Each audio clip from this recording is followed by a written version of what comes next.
कोविड-19 महामारी ने परस्पर निर्भरता की भावना को सुदृढ़ किया है, जिससे कि पूरा देश इस विपत्ति का एकजुट होकर मुकाबला कर सके।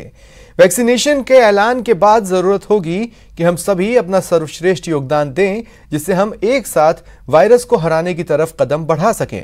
और नेटवर्क 18 इस मुहिम में हर कदम पर आपके साथ होगा। जब तक सभी सुरक्षित नहीं होते, तब तक कोई सुरक्षित नहीं होगा। इसी सोच के आधार पर हमारे कैंपेन संजीवनी का लक्ष्य ये सुनिश्चित करना है कि वैक्सीन पाना सभी भारतीयों का अधिकार है।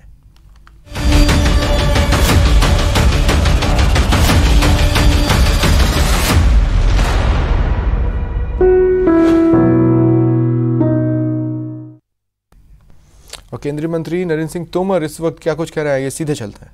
हम आगे आएंगे और इस दिशा में आगे बढ़ेंगे और किसान के हित में सरकार पूरे खुले दिमाग से विचार करने के लिए तैयार है। सर, ये कानून पार्लियामेंट से पास हुए, प्रेसिडेंट ने इन्हें अप्रूव किया, तब जाकर लागू हुए। बात उठती है, आपने 2 साल के 1.5 साल के लिए सस्पेंड करने के लिए भी प्रोविजन दिया। आपको लगता है बहुत सारे किसान ऐसे हैं जो आपके सपोर्ट में आए, जिन्होंने आपको चिट्ठी दी, सपोर्ट लेटर दी कि अगर ये नहीं इम्प्लीमेंट हुए हम धरने पर बैठेंगे। कहीं ना कहीं आपको उनका ख्याल नहीं आया कि उनका अहित हो सकता है अगर आप सस्पेंशन में रखेंगे 2 साल, या उन लोगों की जो वोटर्स हैं, बीजेपी के जो वोटर्स हैं, जिन्होंने 300 से अधिक सीट देकर सरकार चुनी है, आपको लगता है सस्पेंड करना कानून बहुत ठीक बात थी? स्वाभाविक रूप से यह सही है कि देश का अधिकांश भाग और अधिकांश किसान कानूनों के पक्ष में खड़े हुए हैं, लेकिन ये भी उतना ही सही है कि कुछ मात्रा में किसान इसका विरोध भी कर रहे हैं। भारत सरकार किसानों के प्रति पूरी तरह संवेदनशील है। किसानों के हित में खुले मन से विचार करने के लिए हमेशा तैयार रहती है।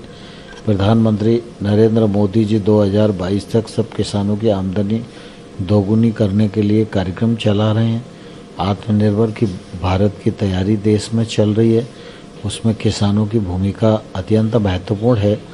इसलिए सरकार ये सोचती है कि किसी भी एक किसान के मन में किसी भी प्रकार का कोई भ्रम है तो वो भ्रम निकल जाए और ठीक रास्ते पर सारे लोग मिलकर खेती को आगे बढ़ाने की दृष्टि से काम करें।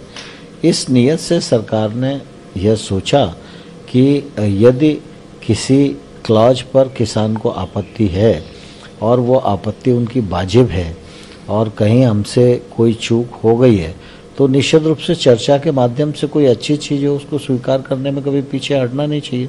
इसलिए सरकार ने अपनी तरफ से कदम बढ़ा के ऑफर दिया और मुझे लगता है कि आने वाले कल में रास्ते निकलेंगे और समाधान होगा। तो सरकार विजन बनाकर चलती है अगले 5 साल का, 10 साल का, 15 साल का। आपको लगता है कि जब ये किसान आंदोलन शुरू हुआ, इसके लिए भी आपने कुछ तो सोचा होगा, कैसे निपटा जाए, कैसे इसको संतुष्ट किया जाए लोगों को, और अगर असफल होती है बातचीत तो उसके लिए क्या किया जाए, इसका भी कुछ विजन है सरकार के पास। और आपने ये भी कहा था कि कुछ बाहरी ताकतें हैं जो नहीं सफल होने दे रही, कौन सी ये ताकतें थी? देखिए, स्वाभाविक रूप से हमारा देश लोकतांत्रिक देश है। इस देश में अभिव्यक्ति की स्वतंत्रता है और आंदोलन करने की भी आज़ादी है। कोई भी वर्ग या व्यक्ति किसी बात से असहमत है तो वो अपना विरोध व्यक्त कर सकता है।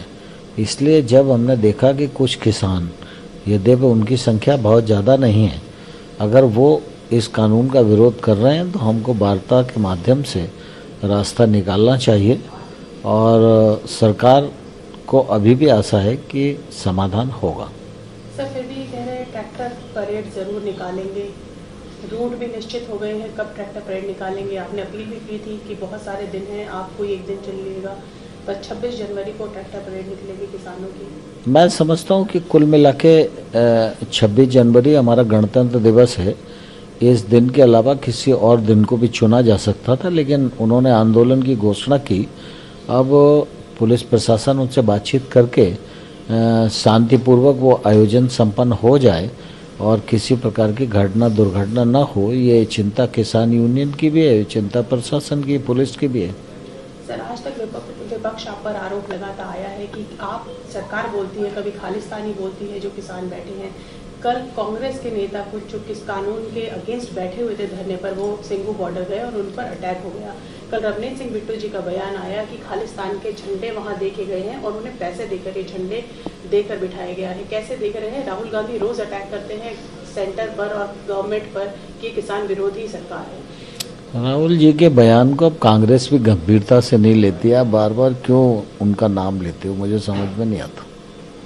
सर, बजट सेशन आ रहा है, आक्रामक है ऑपोजिशन, कानून जो कृषि कानून है उन पर जरूर हमलावर स्थिति में लग रहे हैं। वो कैसे निपटेंगे ऑपोजिशन से और क्या बजट सेशन आ रहा है, बजट अच्छा होगा भारत सरकार का।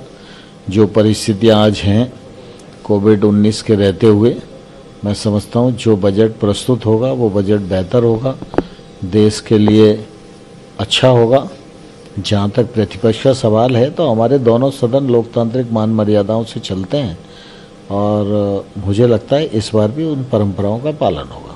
तो सबसे बड़ा सवाल कैसे खत्म होगा आंदोलन? जल्दी खत्म होगा आंदोलन।